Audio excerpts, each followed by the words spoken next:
Welcome to the WWH show. This is a show that asks a series of why, what, and how questions on topics that have national, regional, and global significance and implications.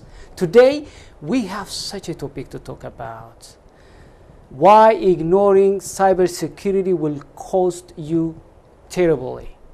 In this studio, I'm so much excited to bring to you John Bailey, who has 20 years computer security experience. He is also certified computer security expert, and Mr. Bailey is also an international speaker and author. John, thank you very much for coming. Thank you very much. This is a really important topic, and I appreciate the opportunity to spread the word on how people can be safe without fear from hackers.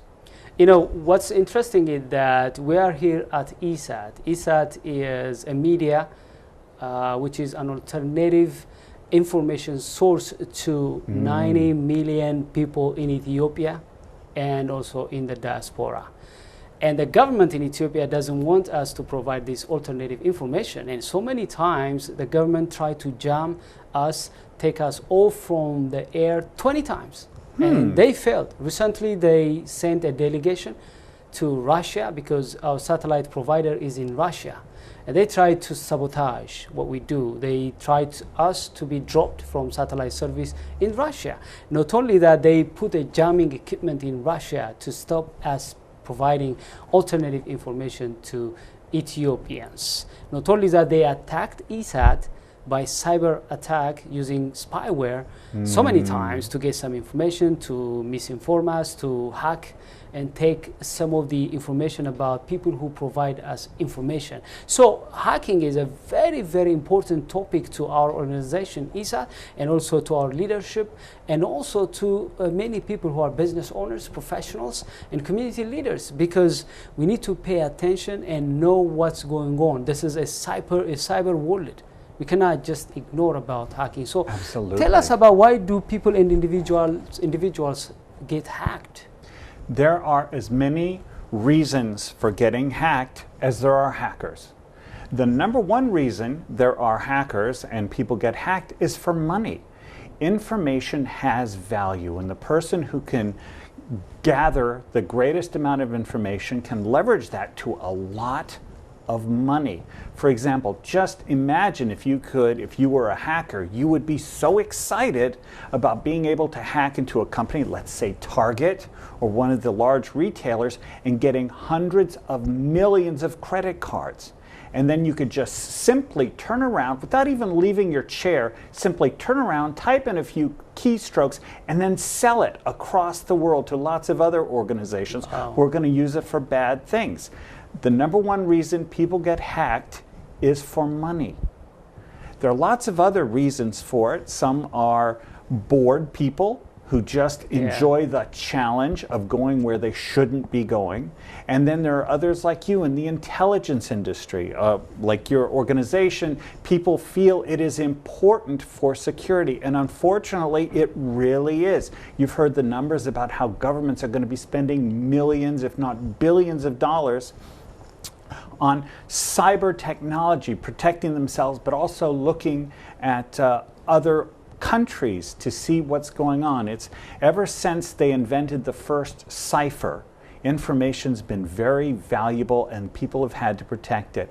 And there's groups of people who feel in order to protect themselves and what they do, they need to hack into other people's computer. It's really unfortunate. But like I said, the number one reason for people getting hacked is because of money. They want your personal information so they can sell it to other people who will steal your identity.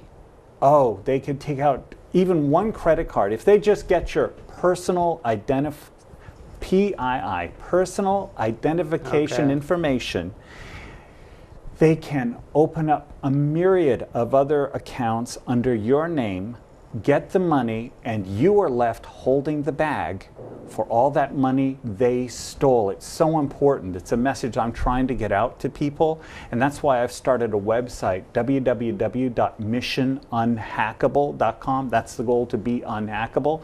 It's a challenge today. There's lots of cyber threats out there. So credit card information, all that information has value, and people want to get it. And they will use the latest in technology and the latest in trickery and psychology to get it. By the way, why did you join this field, this industry, cyber security? What's the reason behind you joined this industry? Why you are passionate about it? Well, I think cybersecurity, I'm a nerd. I will freely, I'm a nerd. I like technology. I like what it can bring. And over the years, I've noticed there are benefits, and then there's also downside to technology. I think the first time I really became aware of hacking was when I was hacked. Fortunately, it wasn't an enemy country or somebody trying to get my information. Many years ago, I was working as a database administrator for a government organization. And I was the only person in that job position. When I got back from vacation, they had hired someone else to work along with me. Well, I thought I knew it all. Back there, I thought I was the expert. And then I spoke to the new person. He goes, "Oh, I got into all your accounts, no problems at all." And then he went and he told my boss. Fortunately, my boss was angry, but I learned a lesson. Here is something where if you don't know, what you don't know can hurt you. And I've spoken to lots of organizations. I really like reaching out to organizations and individuals and showing them what they don't know so that they can protect themselves better. By the way, what interested me, what intrigued me was that you are one of the handfuls of cybersecurity experts who are blind in the world. Yeah, it just turned out that way. I am legally blind, but functionally blind. I can't read print, so I use a lot of adaptive techniques, a lot of problem-solving skills. Like, for example, vision is a great tool. Well, I don't have that tool in my toolbox. I have to come up with lots of different tools to make up for that. And that got me thinking, got me creative, got me into a problem, and also very confident. When you can solve problems and take care of yourself, you become confident. Well, I've really been lucky. I've been able to leverage all those problem-solving skills and the ability to communicate, to work with groups, and it's really turned out to be a big benefit. I can work with people, I can solve problems, I can show them problems and solutions that have been invisible to them, and I can make them visible.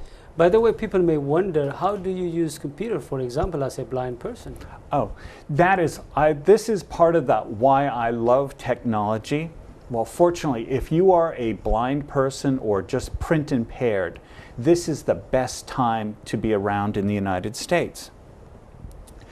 There is a lot of software now, software that you just run a program like you would install Word or Excel or anything like that, and you would just install that on your computer, and all of a sudden your computer can talk and it'll read the screen to you. So I can just sit down at a computer where I've installed this software, not terribly expensive, there are even free versions out there, and just sit down and start writing emails, surfing the internet, doing whatever I need.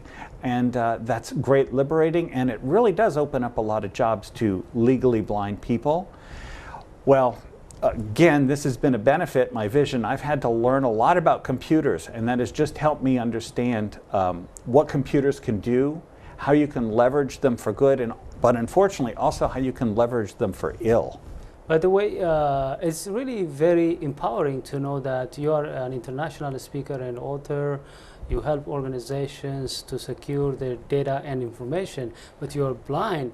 That blindness didn't stop you what you would like to do. It didn't stop you from pursuing your passion. That should encourage anyone who has, any excuse about not doing what they would love to do. Yes, problem solving, being aware, and planning ahead. That's what I had to do to be able to travel literally around the world by myself, but that's also what companies and individuals have to do. Be able to think ahead, plan ahead, be aware in order to prepare for what is coming. And the same philosophy goes for preparing your computer to be hacker-proof, to protect yourself against hackers. You have to be aware and you have to think ahead. So I want to challenge our audience. What is your excuse that stops you from pursuing your vision? What's stopping you from impacting the world, traveling around the world and making impact in your world? What's stopping you from serving your community, bringing impactful, positive change in your community? You don't have excuse, because John Bailey is a testimony. He's here to witness that it is possible. He has done it, and that should inspire you. You should drop your excuses. They don't have any excuses anymore. My next question is, why are the hackers so successful? Excellent question again.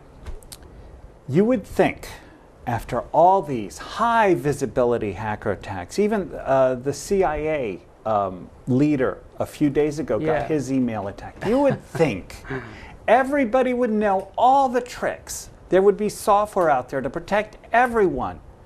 The problem isn't software, it's the people.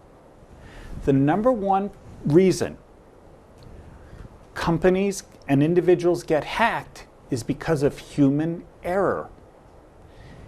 People either forget or get lazy over time, or worse, think it can't happen to them, and they allow the hackers in. Here's a story for you. It's absolutely true. A very high-profile story, the Iranian centrifuges. That was several years ago, and they were making nuclear material. They were in a sealed area. There was no network connections to it. But the United States created a virus, a program that would go into the computers and stop the damage, actually, the centrifuges. It's very well-known information. You have this area and there's no computer connections to it. Well, how do you get your virus, computer virus, into that area? They left thumb drives all over the place. And the workers, knowing perfectly well they're not supposed to bring in equipment or materials from outside, especially computer equipment, started bringing in. And over time, it got deeper and deeper into the facility. Finally, somebody took a thumb drive that they shouldn't have had in there, plugged it in, and then the centrifuges were damaged. Completely human error. In computer security speak, that's called human engineering. And since human engineering is one of the major problems,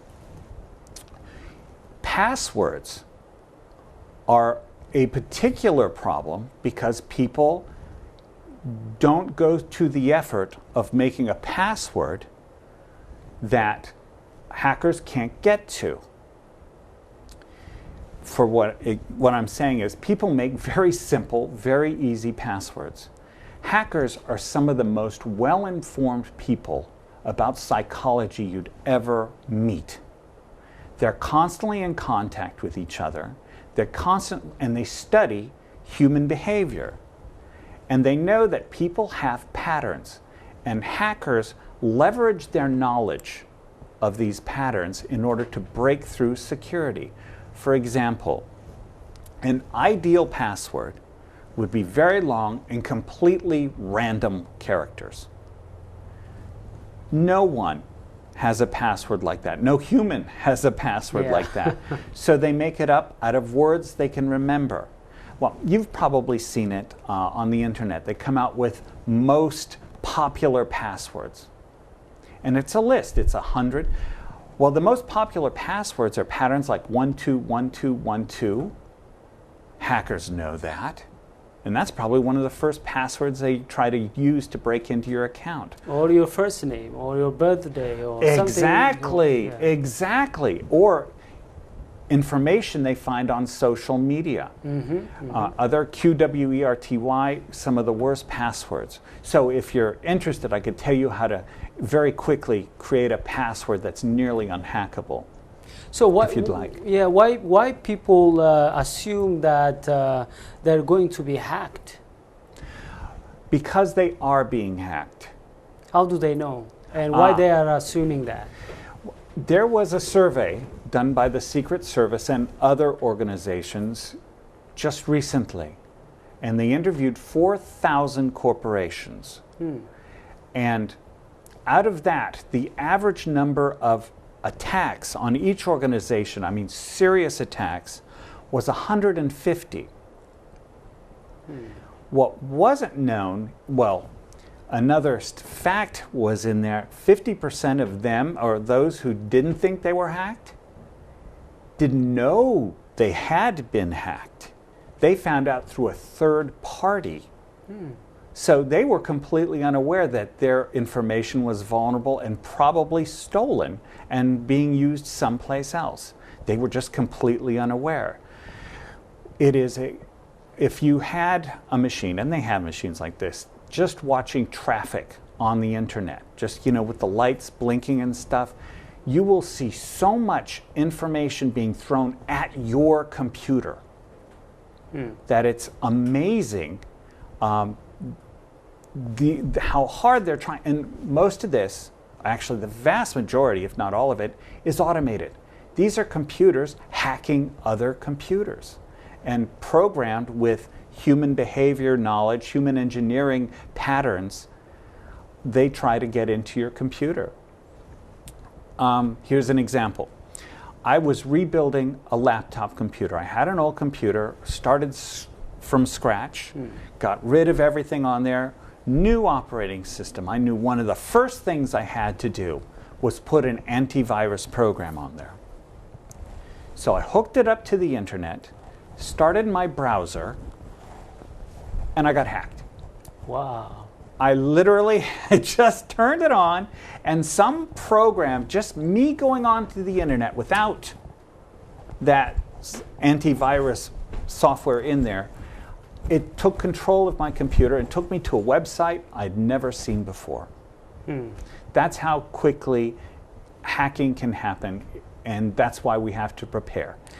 And that's why I've talked to over 80 organizations on how they can better protect themselves. And they have to keep up with it. It's not something that you could just, well, I did it last week, I can rest now. Hackers are constantly looking for holes in security, and they will use those to get at your computer. What are hackers looking for? Like I said, information. Well, there's lots of things they can be doing. You've mentioned spyware. That's one category of the umbrella. The umbrella term is malware. Yes. Under there is spyware, adware, viruses, worms, all those things. Viruses, self-replicating, usually damage your computer. There's one kind of virus out there that's called ransomware, and that's becoming more and more popular. It will take control of your computer and not let go of it. You don't have access to your data unless you pay them money. Let's see. Spyware is software that watches what you do on the computer. It's less disruptive, unlike, for example, worm. It may take down your network. It's disruptive. But spyware, as you said, it's silent. It's trying to gather data from you. It is not disruptive. You may not even know that you have been hacked and you have been watched. Yes, there's a kind of spyware called key logging software. So it just records every keystroke you type. And those keystrokes can include your username and passwords and your account information. And then there's something called adware, which just is a marketing tool for knowing which websites you visit. And it's really important, and I really love showing people what these things are and how they can get rid of them, how they can avoid them, and then there's also very simple remedies for getting rid of them. So tell us some of the attacks a hacker may launch against people and businesses. Well, one of the most, well, you know, there's jargon for every industry. Every Yes. profession has jargon. And I found that the jargon for the computer security industry kind of makes me smile. But it's really serious. Yeah. One is called Smurfing. Smurfing. Smurfing.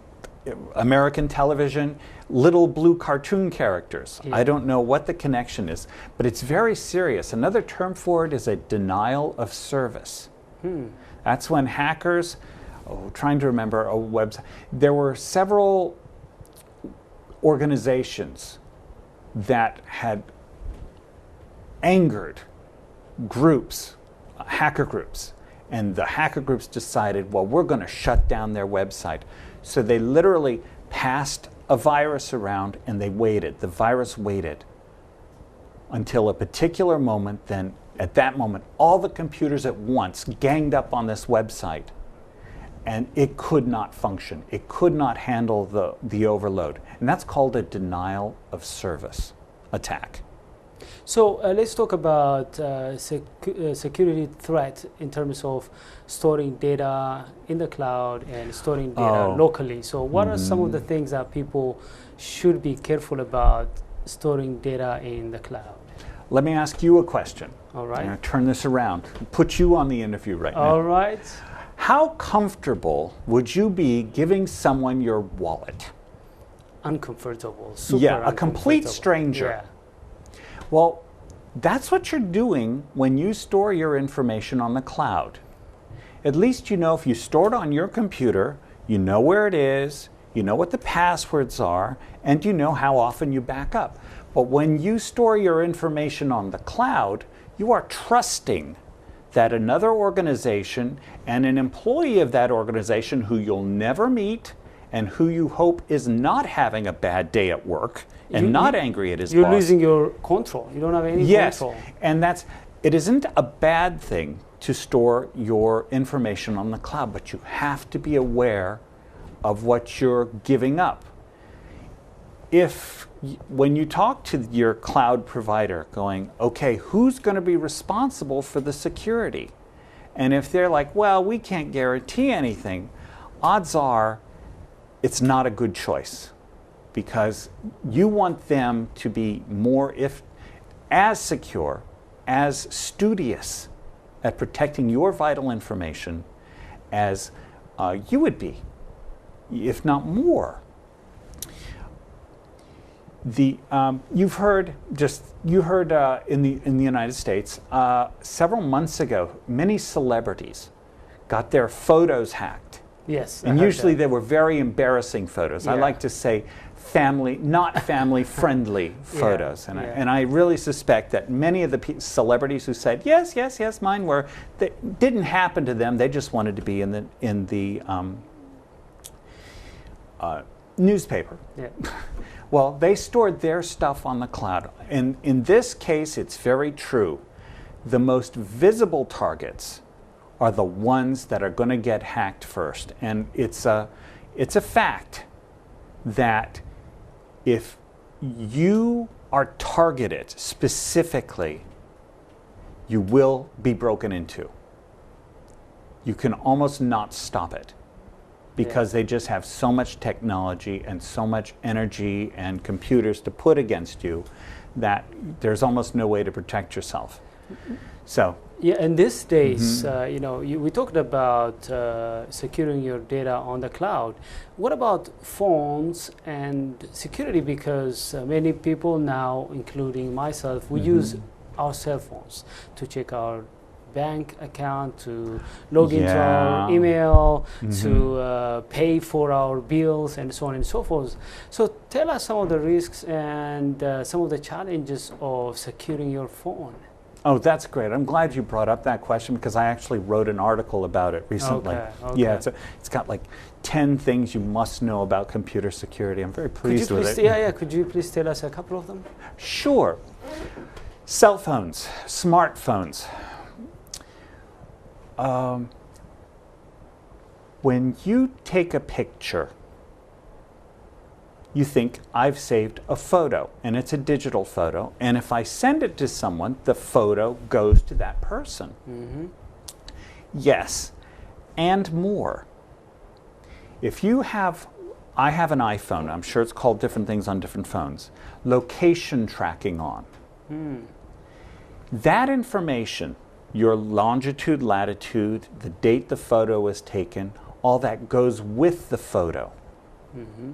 So if, let's say, you post it on social media, and let's say you take a picture of your home or your neighborhood, and they can't see, let's say on the photo, any addresses or anything. You're very proud of yourself. Yeah. No addresses, so no one could figure it out. Yeah. There are programs to pull that out so they know exactly where that photo was taken.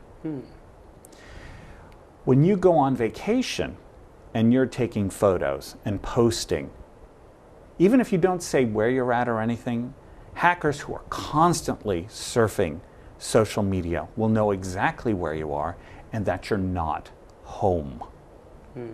When you tweet, same thing. You're giving information about your location and it tells people you're not home. A couple of weeks ago, true story, policeman came to my front door. I opened the door. Well, actually before I opened the door, one of my kids yells, "It's the police!" I'm like, oh, wow. I said, I'm thinking to myself, oh no, what has my son done now? But no, he was innocent. He was innocent. I go, and the cops are almost apologetic. They say there was a woman down the street, 3 houses down, and her house had been broken into. And they were kind of, because this is a very safe neighborhood. I'm very fortunate. Someone had taken a brick, broken through the glass in the back, and stolen all the jewelry. Wow. What had tipped off the burglars was she didn't stop her mail. Her mailbox was full of letters. And that's just basically a welcome sign. Well, if you use a smartphone and you have location tracking on, you might as well put a welcome sign on your house. If you talk about your vacation before you go, hackers will see that. And if it catches their attention, they will probably be the first people to visit your house after you've left. Wow. People feel very comfortable sharing some very personal information using social media, and they should be much more careful. So that's just one part of the phone. It tells people where you are and when you were there. Something else.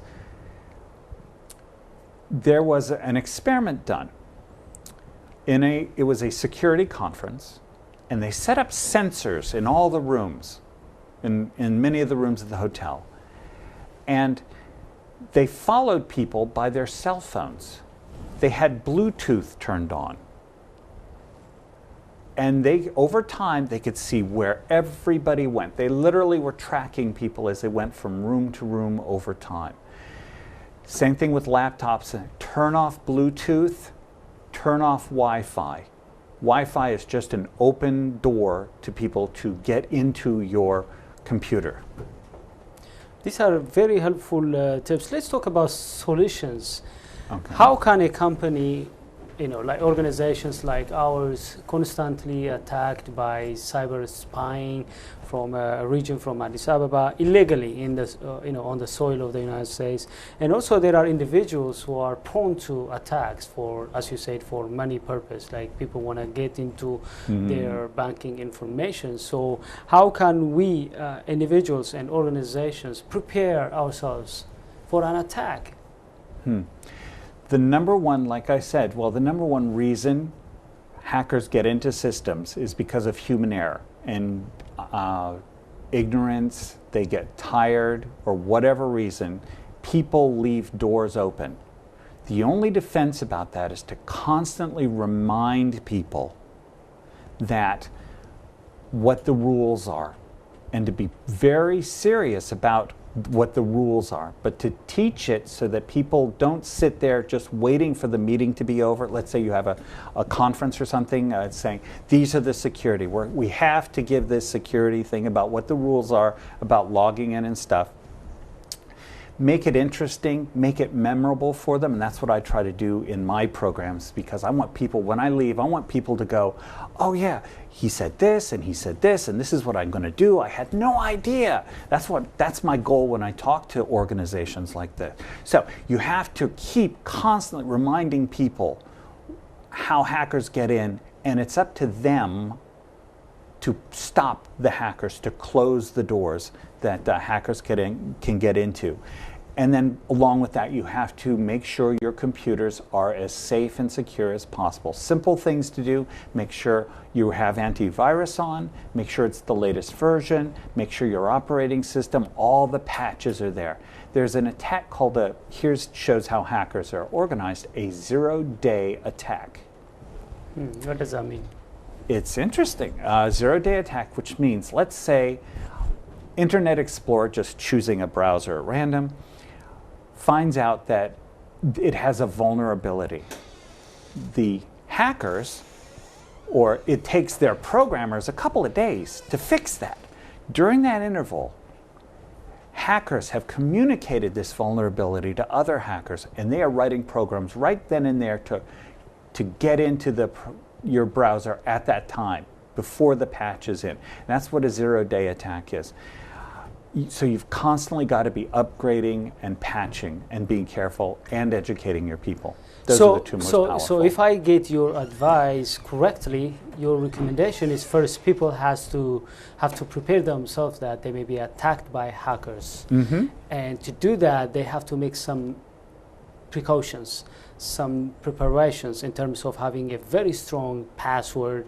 Sometimes they get default username and password from service providers, right, and they use admin as a username and password like password 1 2 yes, 3, something like that. So they have to change those default usernames and passwords. And also, as you say, they have to update their browser, especially those plugins like PDF, and also update their browsers, their Office application that they use. And also they have to make sure that they don't share some private information online, on social media, and so on. But the question is, let's say once they are attacked, how do they know that they have been a victim of hacking or cyber spying?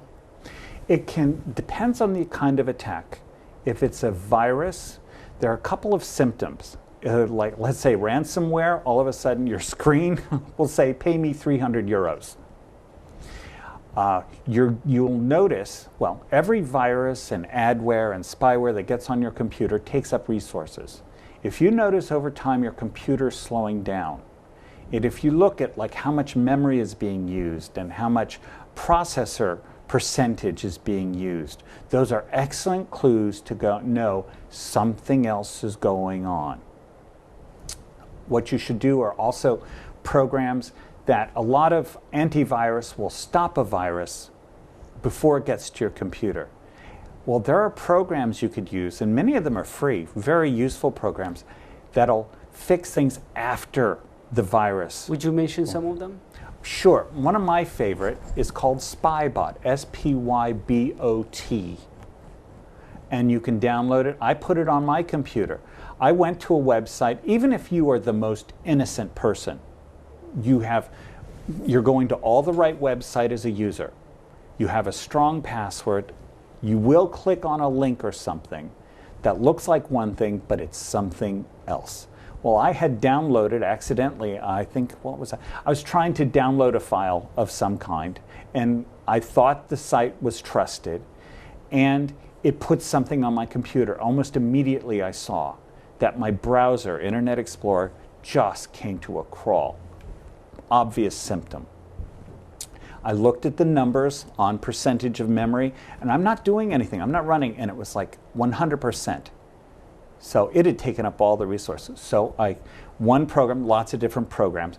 Spybot ran that on my computer, and it found 5 or 6 little programs on there, but my problem was gone. And I set it up to run regularly because there will be things that your antivirus won't catch. That's very interesting, because I heard that, for example, the spyware that the government in Ethiopia uses to attack journalists and ISAT in the diaspora is very expensive, up to 500,000 US dollars. Imagine a country which has 8.2 million people starved now because of lack of rain, buying expensive spyware for which you don't have anti-spyware, because they are very powerful and they are very malicious, and it's very hard. They circumvent all of your security parameters. So it's very hard to have anti-spyware for every spyware. Absolutely. So it's always better to protect yourself before they get there. So tell us a little bit about some of the precautions we should take, for example, in terms of downloading files, in terms of opening some suspicious emails. So how can people prevent themselves from hackers, from spies, people who make cyber attacks? Well, one of the most common ways of attacking your computer is through email and attachments. You'll get a lot of spam, which is another word for email that you just don't want. You didn't subscribe to it, but you get a lot of it. In these emails, they will have there's a couple of things you should look at before you do anything, before you even open it. First question you should ask yourself is, do I know this person? If this person is unfamiliar to you, or the subject line looks strange, or just not something right with it, just delete it. The best defense against an infected email is just deleting it without even opening it. Oh, as a sidebar, in some email clients, it automatically gives you a preview. It automatically opens any email that you've highlighted. Turn that off. That's just it does not give you the chance to delete an infected email ahead of time. It automatically opens it up, and that causes problem. Companies that send emails can track even if you open an email. And that puts you on their list. You will get more emails from them. Something else, just don't click on links. There's my wife works for an organization. Okay. And she got an email and it looked very official. And there was a link on there. It says, there's a problem. We need you to log in to our server and change your employee information. She looked at it and almost clicked on it, but then noticed one of the letters wasn't right. It looked like her company name, but instead actually of an A, it was the letter I. But if you quickly glanced at it, you would think, it's the same thing. And if you clicked on it, it would probably take you to a website that looked just like your company's website, or close enough facsimile, and ask you to log in. That is one way hackers fool you into giving your username and password away, taking you to a website. Yeah, by the way, John, you mentioned a very important topic, because the jargon, the term for this is phishing, because I have received that kind of emails to phish my information. Yes. Right? They send you, as you said, Bank of America logo with a little bit change in its URL. And you think this is from Bank of America. They are saying, we closed your account. We need you to, give us this information to open your account or whatever. And they fool you. And you may go to that link, which is not Bank of America, because they have maybe Bank of America A or 2, whatever. They are something.com. You think you are in Bank of America website, within that website, but you're not. You give your account, they take those accounts, those informations, they go to Bank of America, and they steal your bank, your money. So it's very important for people to watch this kind of phishing information to gather your data. So don't Spell give phishing. Yeah. It's spelled weird. PISHIAING. Yeah. Phishing. Yeah. Phishing. With a PH instead of an F. Yes, phishing. I said some of the jargon here can be humorous. Yes, Humorous. phishing. It's serious. And also there is, social engineering, as you said, for example, you mentioned your wife. Sometimes if you are working in a very large organization, you don't know, for example, the IT manager. Let's say you are an IT person or an accountant, and you may get an email or a call. They may call you, create kind of trust by telling you that, hey, I'm the boss of your boss. Your boss is today not in the office. Would you please give me his whatever information I'm looking for? This is a very large organization. They created trust as if they are the boss of your boss. You want to please them, you want to make them happy, and you think that your boss gonna be happy because you helped his boss or her boss. You give those informations. So it's very important not to fail into social engineering. Always double check. Avoid also, because sometimes you get an email from Nigeria. I'm the former president of Nigeria. I'm still waiting for my money. Exactly. I just want you to know that. Exactly. We want to channel that money to your account. We just need your account. Oh, that's a class. So but people fall fall for it. into that. Millions of dollars, billions of dollars have been lost because of that. And you're right. Is there any other precautions that you want to share with our audience? Oh, there so are. that they may not be hacked. If they hack, how can they rebound from hacking? Oh, rebounding. What people should do, if a good company, even a good individual who knows that hackers are out there and will eventually probably infect their computer, is to make good backups. Sure. It sounds very simple, but it's an easy thing to put off. Just have a good backup system or procedures. You don't need a fancy hardware or any of that stuff. Just make backups so that if the worst does happen, you can recover. It brings up a really good question. Recovery. Recovery can be very simple. Recovery could be as simple as just restoring the data on your hard disk. But for a lot of businesses who get hacked, actually 1 out of 3, there is no recovery. They go bankrupt. Wow. Yeah, 1 out of 3.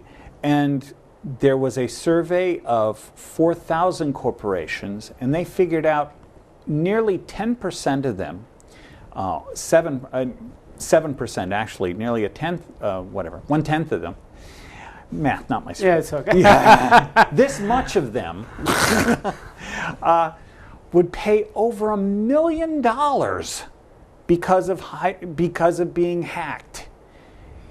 It is very expensive. Recovery can be very expensive.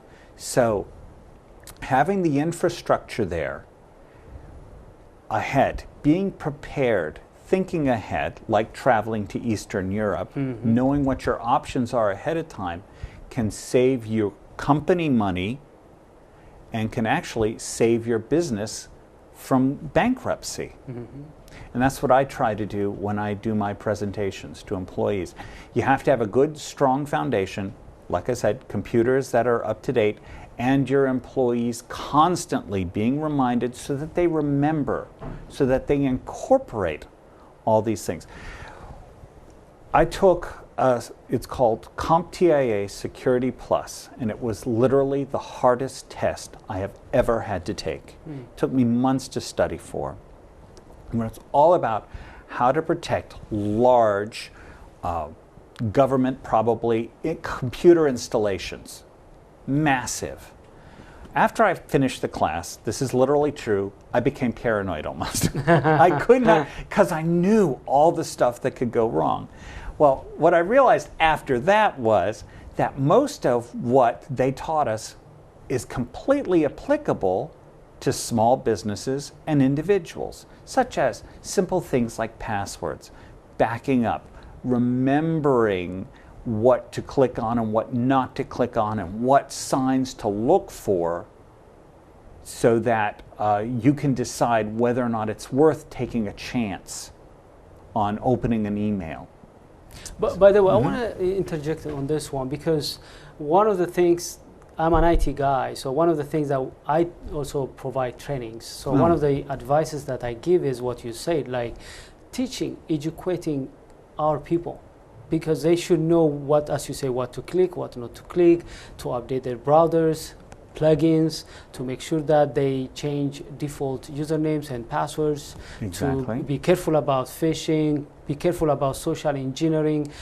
And this, this approach, which is client education or our people's employees education, should be frequently, maybe every 6 months or every quarterly, to remind them what they should do. Yeah, quarterly, because it's very important. People may be aware today, they may forget it come to 1 quarter or come to next month.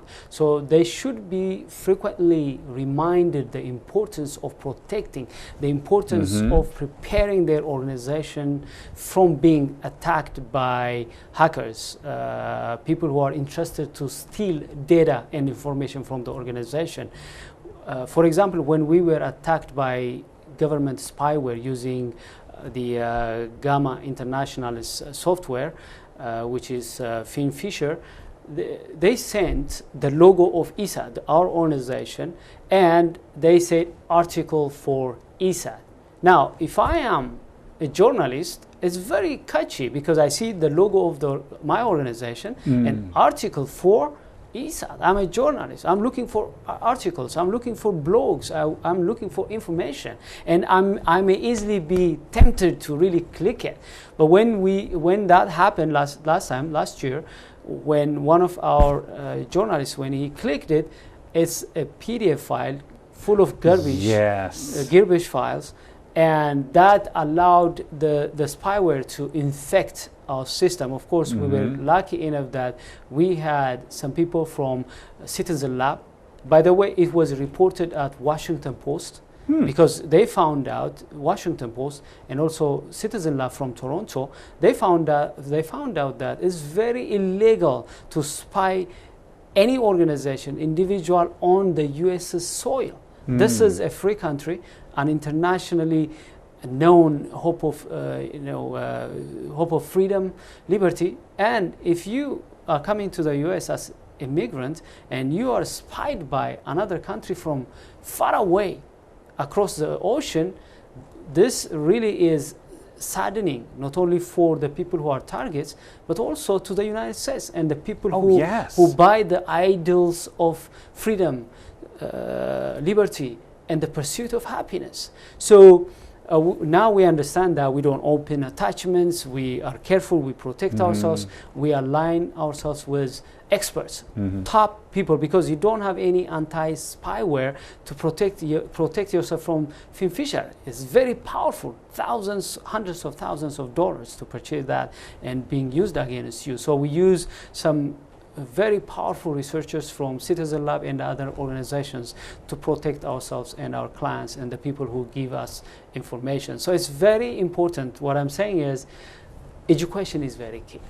Oh, absolutely. Like, it is your first line of defense. Yes. And like I said, recovery can be very expensive. Expensive, you're right. Yeah. I really enjoyed our discussion, and it's nice of you coming here and giving us these all insights, stories, and precautions that we should take to avoid hacking. I have a free download after speaking, sure. But you can trust me. Yeah, you're not a hacker. Me. I can testify for that. He'll testify for me. I'm in very good company here. I have a website. I started it when I started this business of educating and protecting companies against the expense of recovering. It's www.missionunhackable.com, and that's what I want the goal to be for you, to be unhackable.